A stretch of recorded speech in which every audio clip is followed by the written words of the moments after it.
Tonight, Tehran has descended into a catastrophic urban conflict zone where the line between protest and combat has been completely erased by relentless intensity. Over the last 48 hours, the capital has erupted into an uncontrollable inferno that is consuming entire city blocks in thick black smoke and raging fire. From the air, the highway system is visible only as a suffocating gridlock of over 3 million furious people who are swarming the streets like a tidal wave of destruction. The deafening roar of this massive crowd is constantly punctured by the heavy concussive blasts of high-grade explosives tearing through the reinforced concrete of the Revolutionary Guard headquarters, causing them to crumble into dust. On the ground, the confrontation is brutal and terrifying, as thousands of petrol bombs smash against the hulls of armored tanks, turning them into burning metal wrecks, while the sharp crack of heavy machine gun fire shreds through the smog. The once feared security forces are being overrun in a chaotic scene of disorder and debris where police stations are being torched and military barracks are being dismantled brick by the mob. Reports from Mashhad confirm that the government's control has completely disintegrated, leaving the city in a state of absolute lawlessness. The ultimatum delivered to Supreme Leader Khamenei is stark and brutal, leaving him with no option but to flee immediately or be obliterated by imminent airstrikes as the entire city transforms into a strategic hazard zone. The skyline of Sardatabad has completely disappeared behind a suffocating curtain of thick black smoke, rising from the Basij headquarters, which was ruthlessly besieged by thousands of furious protesters. They cut off all escape routes and hurled countless petrol bombs until the vital technical depots inside were reduced to molten slag. The intensity of the blaze is so severe that it is melting the steel reinforcements of the compound, destroying not just the equipment, but the very records of oppression stored within. This is not civil disobedience. It is a full-scale urban conflict where the regime's infrastructure is being systematically torched by an enraged populace. The entire world is observing the violent disintegration of a 40-year dictatorship in real time, leaving Supreme Leader Khamenei with a binary choice.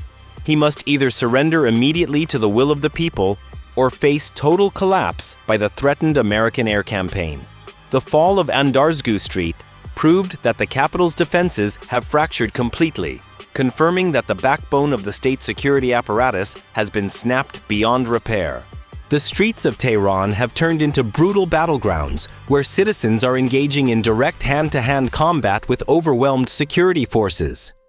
Police stations across the city are being swarmed by massive crowds, cutting off reinforcements before setting the buildings ablaze.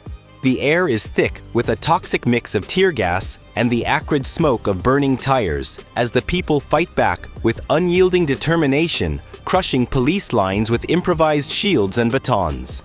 In Fars province, the crowds have successfully seized Revolutionary Guard armories, equipping themselves for asymmetric warfare. The myth of the regime's military superiority is evaporating on the highways where heavy armored personnel carriers are being trapped by fiery barricades and incinerated by relentless waves of Molotov cocktails hurled from every direction. The crews of these iron beasts are abandoning their posts, fleeing into the darkness as their vehicles become burning monuments to the regime's failure. The sheer density of over 3 million people fighting in the streets has rendered the 15,000-strong security force mathematically irrelevant. The psychological collapse is total. The enforcers have lost the will to fight as they realize they are hopelessly encircled, turning them from the hunters into the hunted in a city that has become a flaming ruin for their authority. As the physical lines of defense collapsed, the regime unleashed their clandestine electronic warfare division in a desperate attempt to regain dominance. At exactly 8 p.m., the Ministry of Intelligence did not just pull the plug, they activated the Ghost Net, a classified surveillance grid designed to hunt down digital dissenters. Black, unmarked vans equipped with advanced Stingray signal interceptors and military-grade acoustic listening devices began patrolling the darkened streets, scanning for any unauthorized electronic pulse. Overhead, silent surveillance drones armed with triangulation sensors swarmed the sky, locking onto the coordinates of anyone attempting to broadcast the truth to the outside world. This was a technological siege intended to turn the capital into a silent black box where the regime's elite hunter squads could neutralize high-value targets in total secrecy, using thermal imaging and heartbeat sensors to track victims through walls. But this sophisticated digital blockade was immediately countered by a secret weapon that the resistance had been holding in reserve. High above the chaos, Elon Musk's Starlink constellation activated a localized high-bandwidth mesh network specifically encrypted for this operation. On the ground, resistance cells deployed briefcase-sized prototype terminals equipped with quantum encryption protocols that rendered the regime's listening devices useless. These were not ordinary internet connections. They were invisible laser-linked data streams that bypassed the national firewall entirely. The regime's monitors watched in horror as their screens flooded with unstoppable live feeds from thousands of cameras. The digital silence was shattered by a roar of data that they could not jam or trace. The surveillance drones were hacked mid-flight, and the interceptor vans were identified and ambushed by the people. With their ultimate electronic countermeasures failing and their secrets being broadcast to the globe, the cornered leadership realized they had lost the information war completely. In this moment of absolute despair, they decided to play their most dangerous card, yet a threat so catastrophic that it would force the entire world to hold its breath. The intelligence leak following the electronic warfare failure was catastrophic. Cornered and desperate, the regime activated the Samson Option, revealing secret underground missile cities buried deep within the Zagros Mountains. Spy satellites detected massive heat signatures from advanced Fatah II hypersonic glide vehicles being fueled for immediate launch. These were not just conventional weapons.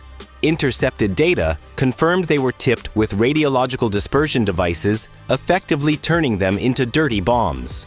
The regime issued a chilling ultimatum stating that if the unrest did not cease, they would assemble a functional nuclear warhead within 24 hours using their secret stockpile of 90% enriched uranium. They were threatening to turn the entire Middle East into a radioactive wasteland, holding the global energy supply hostage with a doomsday protocol. But Washington did not blink. Inside the Pentagon, the strategic command screens flashed red as the ghost of the American Air Force materialized. While massive C-17 Globemasters roared off the runways at Ramstein carrying heavy GBU-57 massive ordnance penetrators. The real terror was unseen. Reports indicate the US deployed the classified B-21 Raider stealth bombers, armed with Champ high-power microwave missiles capable of frying the regime's entire electronic infrastructure without firing a single shot. Simultaneously, Dark Eagle hypersonic batteries in the region locked onto the Supreme Leader's deep underground bunker with sub-meter precision. President Trump shattered diplomatic norms with a single terrifying statement. If a single protester is harmed, we will initiate a kinetic decapitation strike targeting the leadership directly. The message was not a warning. It was a promise of extinction. The US was preparing to intervene with overwhelming futuristic force. As the heavy transport planes vanished into the night clouds heading east, the geopolitical temperature spiked to critical levels. The regime had threatened to burn the world, but now they realized the match was being held by someone else. Just as the aircraft entered the radar blind spots over the Mediterranean, a new report flashed across the monitors, a piece of data so shocking that it froze the generals in their tracks. Before we reveal this game-changing twist, I have to ask you, do you think the world is standing on the brink of a nuclear apocalypse, or is this the ultimate bluff? Please share your honest thoughts in the comments below, because in moments like this, every voice matters. The data that froze the Pentagon Command Center was not a launch detection. It was a complete flatline of the regime's vital signs. The shocking intelligence revealed that before the generals could turn their keys, the very ground beneath them had collapsed. Satellite imagery shifted from military silos to the ecological disaster unfolding around Tehran. The great dams, which were once the source of life for the capital, were visible only as cracked bone-dry craters. Years of corruption and mismanagement had drained the water tables, and now the angry Earth was exacting its revenge. But the true death blow to the dictatorship came from the south, where the economic heart of the nation stopped beating. The Kharg Island oil terminals, the juggernaut facility responsible for 90% of the country's crude exports, were not just on strike.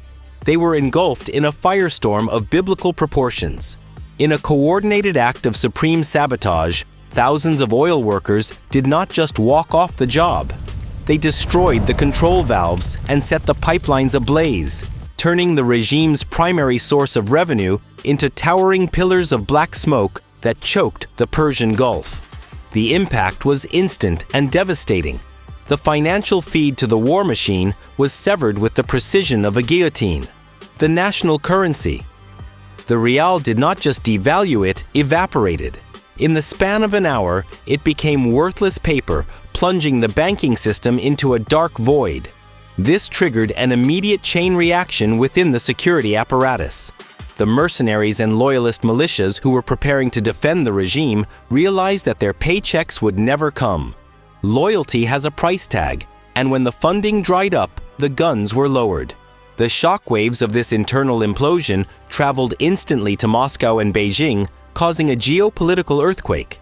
China, the superpower that relied on Iran as its strategic gas station, watched helplessly as its energy security went up in smoke, forcing a desperate scramble on global markets. Simultaneously, the Russian military machine in Ukraine shuddered as its supply line of Shahed drones was severed at the source.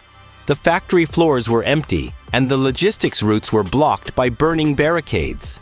The global military supply chain of the Eastern Alliance had officially snapped. The regime was no longer a threat to the world. It was a starving beast trapped in a cage of its own making, dying from a self-inflicted wound that no amount of nuclear blackmail could heal. As the first light of dawn pierces through the black smoke of battle, a historic transformation is visible across the skyline from Tabriz to Tehran. The hated banners of the 47-year-old theocracy are being torn down and thrown into the fires. In their place, the ancient lion and sun flag is rising majestically fluttering amidst the fumes of war. This is not just a change of symbols, it is the total collapse of the regime's psychological dominance. As President Trump predicted, the iron fist of tyranny shatters when it strikes the unbreakable will of a free people. His maximum pressure strategy has culminated in this moment where the illusion of absolute power has dissolved. The threshold of fear has been obliterated. On the streets, the police are putting down their batons and removing their helmets, refusing to fire on their own kin. This mutiny confirms the regime's moral bankruptcy. They ran out of money to buy loyalty, and they ran out of ideology to inspire sacrifice. Meanwhile, the airports are witnessing the final betrayal. Senior officials and generals are scrambling onto private jets, fleeing to Moscow like rats abandoning a sinking ship. Even Vladimir Putin privately acknowledges this as a catastrophic geopolitical defeat, watching his strategic southern flank crumble into chaos. The regime was never a fortress. It was a prison run by thieves, and the prisoners have finally broken out. A secular Iran is rising from the ashes, putting a permanent end to the axis of resistance and establishing a new order in Eurasia where the people are finally the masters of their own destiny. The smoke over Tehran is finally clearing, revealing a universal truth that history has taught us time and again, but we often forget. No amount of concrete walls or secret police can imprison the human spirit forever. The regime believed that fear was their strongest weapon, and that darkness could hide their crimes, but they forgot that courage is contagious. The fall of this fortress proves that when millions of hearts beat as one, even the most terrifying machinery of oppression will crumble into dust. This is not just a news update, it is a testament to the unyielding resilience of ordinary people who chose to stand tall in the face of death to reclaim their dignity. Let this be a warning to tyrants everywhere and a beacon of hope for those still living in chains. Tomorrow, a new generation will wake up in a country they finally own, ready to rebuild from the rubble. We are honored to be living through these historic moments with you, witnessing the turning of the tide together. If this story of struggle and hope resonated with your heart, please take a moment to support our mission. Click the like button right now to help spread this message of freedom to the rest of the world. And make sure to subscribe to our channel so you do not miss the next chapter of this unfolding saga. Your engagement is what keeps the truth alive in the face of censorship. Thank you for watching, and always stand with us on the side of liberty.